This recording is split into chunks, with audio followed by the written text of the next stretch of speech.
Bienvenue en Sardaigne où nous avons essayé cette nouvelle Yamaha Tracer 9 GT+. Ce segment de modèle représente 1/5 des ventes du constructeur japonais en Europe. C'est pourquoi ils ont voulu diversifier leur offre en allant vers le haut de gamme avec ce nouveau produit. Qu'est-ce qu'elle propose de plus? Je vais vous expliquer après le générique.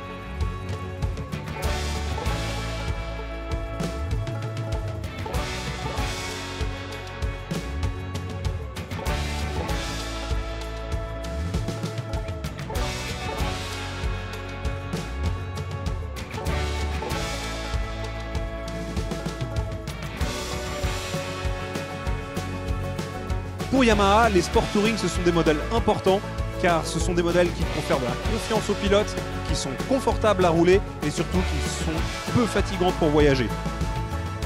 Mais surtout, elles doivent être satisfaisantes à posséder. Ça passe par divers ingrédients, comme par exemple une finition à la hausse. On notera plein d'éléments qui sont tout noirs, mais surtout cette peinture biton, noir et gris, qui est faite grâce à un masquage manuel à l'usine, donc qui demande du temps, qui demande des soins, ce qui en fait une moto particulièrement bien finie. Cette moto existe aussi dans une seconde couleur, ceci est le Power Grey, l'autre s'appelle Icon Performance, on la reconnaît aussi pour les modèles SP, car elle reprend la teinte noir profond en bas, alu brossé sur le réservoir et des détails sortis en bleu. Il y a surtout les jantes bleues qui discernent ce second modèle. Ces deux couleurs, elles n'existent que sur la Tracer 9 Plus. Sur la Tracer 9 et la Tracer 9 GT, qui restent disponibles en Suisse, il y a d'autres couleurs. Donc c'est vraiment dédié à ce modèle Plus qu'on a droit à cette finition particulièrement soignée et haut de gamme. Qu'est-ce qui change techniquement sur cette moto? Eh bien déjà, on peut reconnaître qu'elle a le même échappement que la MT-09 sortie en 2021 avec le système Euro 5, ce qui veut dire qu'elle produit un son qui est très présent pour le conducteur, mais qui est relativement discret pour les personnes autour de nous. C'est-à-dire que le son de l'échappement est pratiquement nul, c'est surtout le son de l'admission que l'on sent lorsque l'on roule. Personnellement, j'ai trouvé presque trop fort, parce que j'avais l'impression d'être plusieurs motos en une seule, et surtout j'avais la fausse impression qu'on m'entendait arriver, alors que je suis le seul à m'entendre. Les autres autour de nous ne nous entendent pratiquement pas. Donc c'est un peu un piège, j'aurais préféré que ce soit plus discret, surtout pour une moto qui fait du voyage. Un autre détail technique qui change, c'est l'arrivée d'un TFT de 7 pouces couleur pour afficher toutes les informations de la moto. Maintenant, on a une facilité de navigation grâce à de nouvelles commandes également, qui maintenant intègrent un joystick multidirectionnel. C'est beaucoup plus facile à utiliser que la molette. Et on peut naviguer dans les menus à l'arrêt avec une grande facilité. Les menus accessibles en roulant, eux, sont logiquement réduits à un minimum qui est facile à employer. Que ce soit les poignées chauffantes, le mode de conduite, diverses informations de tableau de bord, c'est vraiment réduit, mais c'est réduit intelligemment.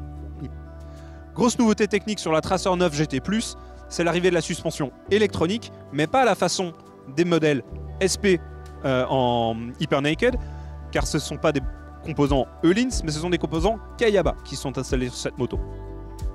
Notez déjà que sur la fourche, la précharge reste réglable manuellement avec des outils, tandis que c'est l'amortissement qui est un réglage électronique.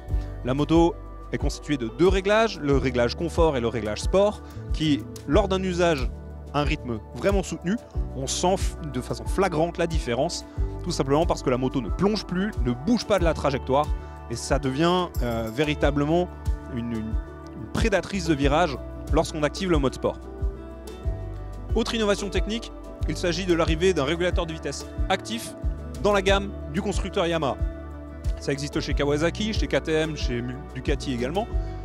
Et c'est un équipement qui va augmenter le confort lorsqu'on va faire de longues distances sur autoroute.